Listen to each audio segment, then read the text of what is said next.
कल्पना कीजिए एक ऐसी जगह की जहां रोशनी को भी एक कोने से दूसरे कोने तक पहुंचने में 17 लाख साल लग जाएं। एक ऐसी जगह जहां हमारी पूरी मिल्की वे एक छोटे से तिनके के समान गायब हो जाए। हम अक्सर IC 1101 की बात करते हैं। आज हम बात कर रहे हैं ESO 38376 की, एक ऐसी एलिप्टिकल गैलेक्सी जो ब्रह्मांड के सबसे विशाल ढांचों में से एक है।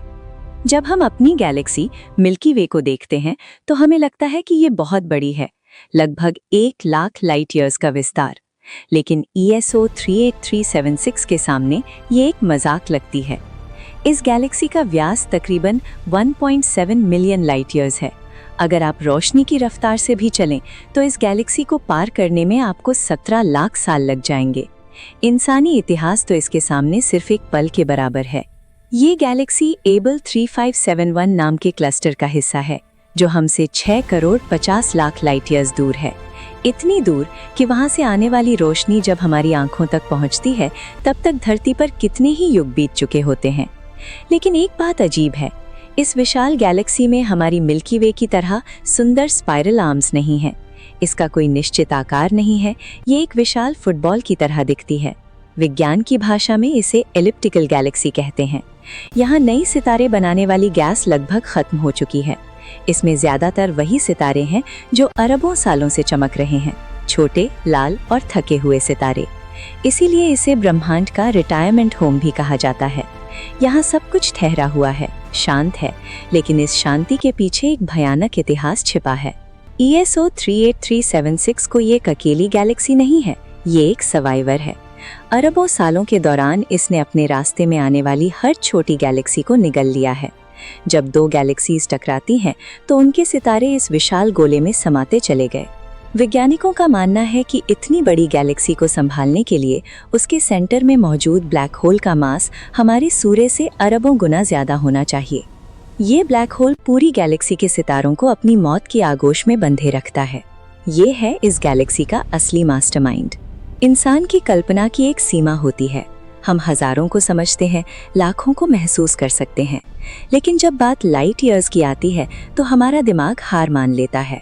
एक ऐसी जगह की कल्पना कीजिए जहां रोशनी को भी एक कोने से दूसरे कोने तक पहुंचने में 17 लाख साल लग जाएं। जब वहां से चली रोशनी हमारे पूर्वजों ने देखी होगी, तब शायद इंसान ने ढंग से आग जलाना भी नहीं सीखा था।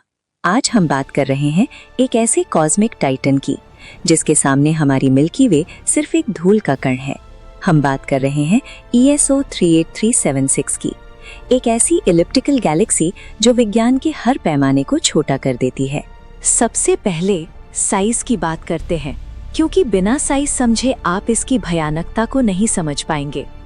हमारी गैलेक्सी मिल्की वे लगभग 1 लाख लाइट ईयर्स बड़ी है। इसमें करीब 200 से 400 अरब सितारे हैं। हमें लगता है ये बहुत विशाल है, लेकिन ESO 38376 का व्यास तकरीबन 1.7 मिलियन लाइट ईयर्स है। अगर हम मिल्की वे जैसी 15 से 17 गैलेक्सीज को एक लाइन में खड़ा कर दें, तब जाकर वो इस एक अकेली गैलेक्सी के बराबर पहुंचेंगी। इसके अंदर इतने सितारे हैं कि उन्हें गिनने में इंसानी सभ्यता के कई जन्म बीत जाएंगे। ये गैलेक्सी एबल 3571 नाम के एक विशाल क्लस्टर के केंद्र में बैठी है। ये क्लस्टर हमसे लगभग 65 करोड़ लाइट ईयर्स दूर है। इतनी दूर कि अगर आज वहाँ कोई एलियन बैठा टेलीस्कोप से धरती को देख रहा होगा तो उसे इंसान नहीं बल्कि डायनासोर्स के ज़माने की शुरुआत दिखाई देगी। दोस्तों, सिर्फ साइज ही नहीं, ESO 38376 का वजन यानी इसका मास भी दिमाग हिला देने वाला है। वैज्ञानिकों के मुताबिक इस गैलेक्सी का मास हमारी मिल्की वे से करीब 100 गुना ज्यादा हो सकता है। इसका मतलब है कि इस एक गैलेक्सी में इतनी मटेरियल है कि उससे हजारों छोटी गैलेक्सीज बनाई जा सकती हैं। लेकिन इतनी भारी होने के बावजूद ये गैलेक्सी हमें बहुत धुंधली दिखाई देती है। क्यों? क्योंकि इसकी रोशनी को हम तक पहुंचने में 650 मिलियन ईयर्स लगते हैं। जब इस गैलेक्सी की रोशनी धरती की तरफ चली थी, तब हमारी धरती पर मल्टी सेल्यूलर लाइफ यानी शुरुआती जीव बस पैदा ही हो रहे थे। हम जो आज टेलीस्कोप से देख रहे हैं वो इसका आज नहीं बल्कि 600 करोड़ साल पुराना अतीत है। शायद आज के समय में ये गैलेक्सी और भी बड़ी हो चुकी हो या किसी और विशाल क्लस्टर से टकरा रही हो। एक और रहस्य जो इस गैलेक्सी को घेरे हुए है वो है डार्क मैटर। इतनी बड़ी गैलेक्सी को एक साथ जोड़े रखने के लिए सिर्फ सितारों की ग्रेविटी काफी नहीं है। ESO 38376 के चारों तरफ डार्क मैटर का एक विशाल हेलो मौजूद है। ये इनविजिबल सब्सटेंस एक तरह का कॉस्मिक ग्लू है। बिना इसके किनारे के सितारे कब के अंतरिक्ष में बिखर गए होते। ये सोचना ही अपने आप में रोमांचक है कि इस गैलेक्सी का 90% हिस्सा हमें दिखाई ही नहीं देता। हम सिर्फ उसकी चमक देख रहे हैं। असली पावर तो उस अंधेरे में छुपी है जो इस गैलेक्सी को कंट्रोल कर रहा है। तो इस विशाल गैलेक्सी का अंजाम क्या होगा? जैसे जैसे ब्रह्मांड फैल रहा है, ESO 38376 जैसी गैलेक्सीज और भी अकेली होती जाएंगी। एक वक्त ऐसा आएगा जब इसके सारे पुराने सितारे एक एक करके बुझ जाएंगे। नए सितारे बनाने के लिए गैस बची नहीं है और पुराने सितारे धीरे धीरे ब्लैक ड्वार्फ्स बन जाएंगे।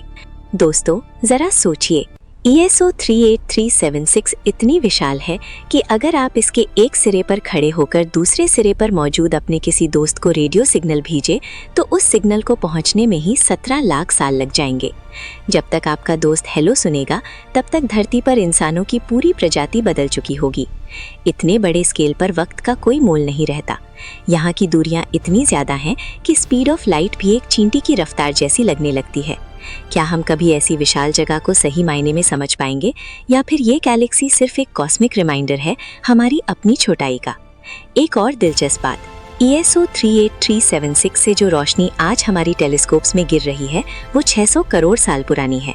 हम आज जो देख रहे हैं वो इस गैलेक्सी का प्रेजेंट नहीं है। हो सकता है कि पिछले 60 करोड़ सालों में इसने किसी और विशाल गैलेक्सी से टक्कर कर ली हो, या इसका सेंटर वाला ब्लैक होल और भी भयानक हो गया हो। हम ब्रह्मांड के जिस हिस्से को देखते हैं वो दरअसल एक पुरानी मूवी की तरह है जो काफी पहले शूट हो चुकी है। हम हमेशा पास्ट में जीते हैं जब हम अंतरिक्ष को देखते हैं। अब सवाल आता है, क्या इतनी बड़ी गैलेक्सी में जीवन यानी लाइफ हो सकता है? इलिप्टिकल गैलेक्सीज में गैस और धूल कम होती है जिसकी वजह से नए सितारे नहीं बनते, लेकिन यहाँ अरबों खरबों पुराने रेड ड्वार्फ सितारे हैं। इन सितारों की उम्र इतनी लंबी होती है कि जीवन को पनपने और डेवलप होने के लिए ट्रिलियन साल मिल सकते हैं। लेकिन यहाँ एक समस्या है, इन गैलेक्सीज में सुपरनोवा कम होते हैं जिसकी वजह से जीवन के लिए जरूरी भारी तत्व यानी हेवी एलिमेंट्स जैसे आयरन और ऑक्सीजन शायद कम हो। फिर भी इतने बड़े पैमाने पर क्या पता किसी पुराने सूरज के चक्कर काटता कोई ऐसा प्लैनेट हो जहाँ की सभ्यता हमसे करीब 10 अरब साल पुरानी हो। उनके लिए हमारी मिल्की वे शायद एक छोटी सी चमकती हुई बिंदी जैसी होगी। ESO 38376 को हम एक CD गैलेक्सी के रूप में क्लासिफाई करते हैं। इन एस्ट्रोनॉमी CD का मतलब है एक सुपर जायंट इलिप्टिकल गैलेक्सी जो किसी गैलेक्सी क्लस्टर के बैरी सेंटर यानी सेंटर ऑफ मास पर स्थित होती है।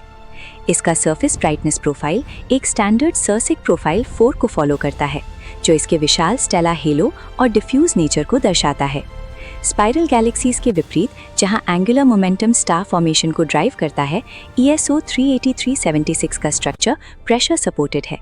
यहाँ सितारे एक ऑर्डर्ड ऑर्बिट में नहीं बल्कि एक रैंडम आइसोट्रोपिक वेलोसिटी डिस्ट्रीब्यूशन में मूव कर रहे हैं। जब हम इसके डायनामिकल मास को कैलकुलेट करते हैं तो हमें विरियल थ्योरम का सहारा लेना पड़ता है, जहाँ K काइनेटिक एनर्जी है और U gravitational potential energy. ESO 38376 के केस में टोटल बैरियोनिक मास यानी विजिबल स्टार्स और गैस इसके ग्रेविटेशनल होल्ड को एक्सप्लेन करने के लिए पर्याप्त नहीं है। यहाँ डार्क मैटर हेलो का मास टोटल मास का लगभग 85% से 90% कंट्रीब्यूट करता है। इसका वेलोसिटी डिस्पर्शन इतना हाई है कि ये अपने क्लस्टर के अंदर एक ग्रेविटेशनल वेल क्रिएट करता है जो सराउंडिंग गैलेक्सीज को टाइडल स्ट्रिपिंग के जरिए अट्रैक्ट करता है। इस गैलेक्सी का विस्तार हायरार्किकल क्लस्टरिंग का परिणाम है।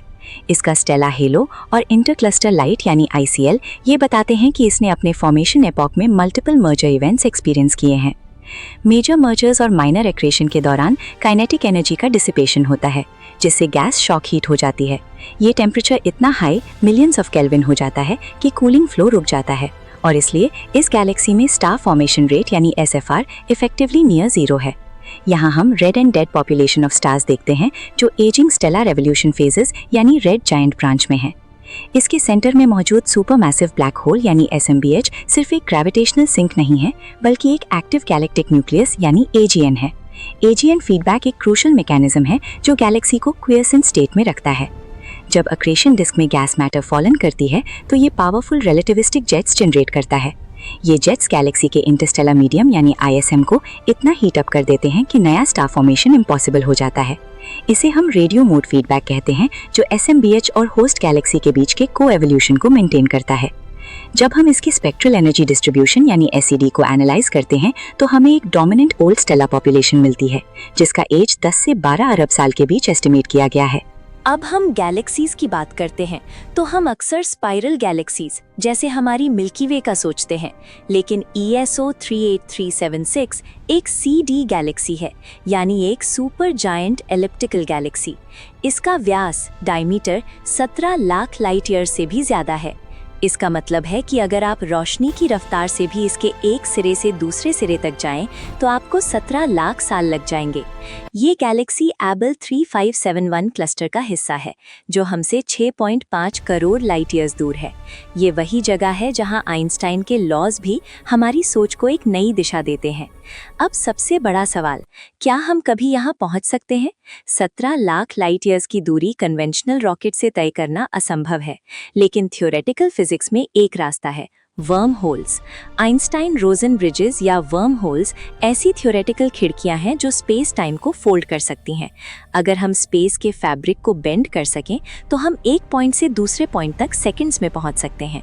लेकिन एक वर्म होल को स्टेबल रखने के लिए हमें एक्सोटिक मैटर यानी नेगेटिव एनर्जी की ज़रूरत होगी, जो अभी तक सिर्फ मैथमेटिकल इक्वेशंस में मौजूद है। सोचिए, अगर हमने कभी ESO 38376 के लिए एक वर्म होल गेट बना लिया तो हम ब्रह्मांड के रहस्यों को लाइव स्ट्रीम कर सकेंगे। ब्रह्मांड का हर कोना एक नई कहानी सुनाता है। ESO 38376 हमें सिखाता है कि विशाल होने का मतलब सिर्फ ताकत नहीं, बल्कि धैर्य और स्थिरता भी है। हम भले ही छोटे हैं, लेकिन हमारी खोज, हमारी जिज्ञासा किसी भी वर्म होल से ज्यादा तेज है। आपका क्या मानना है? क्या हम अपने लाइफ टाइम में दूसरी गैलेक्सीज तक पहुंच पाएंगे? कमेंट में ज़रूर बताएं। लेकिन क्या ESO 38376 या IC 1101 ही ब्रह्मांड की लिमिट है? नहीं दोस्तों, हमारी टेलीस्कोप्स अभी भी अंधेरे में खिड़कियां खोल रही हैं और हमें रोज कुछ नया मिल रहा है। कभी किसी ग्रेट अट्रैक्टर की खबर, तो कभी डार्क मैटर का कोई नया पहलू। ब्रह्मांड का हर कोना एक राज है और हमने अभी सिर्फ पहला पन्ना ही पलटा है। अगले वीडियो में हम बात करेंगे कुछ ऐसा जो आपने शायद ही कभी सुना होगा, एक ऐसा वॉइड जहां कुछ भी नहीं है, सिर्फ खामोशी। उस सफर में मेरे साथ जुड़ने के लिए चैनल को सब्सक्राइब जरूर करें। मिलते हैं अगले कॉस्मिक एडवेंचर में, अंतरिक्ष की गहराइयों में। दोस्तों, उम्मीद है आपको आज की वीडियो पसंद आई होगी। अगर अच्छी लगी तो नीचे कमेंट करके जरूर बताएं कि आपको कौन सा पार्ट सबसे बेस्ट लगा। जाने से पहले वीडियो को लाइक करें, अपने दोस्तों के साथ शेयर करें और चैनल को सब्सक्राइब करना बिल्कुल ना भूलें। मिलते हैं अगली वीडियो में। धन्यवाद।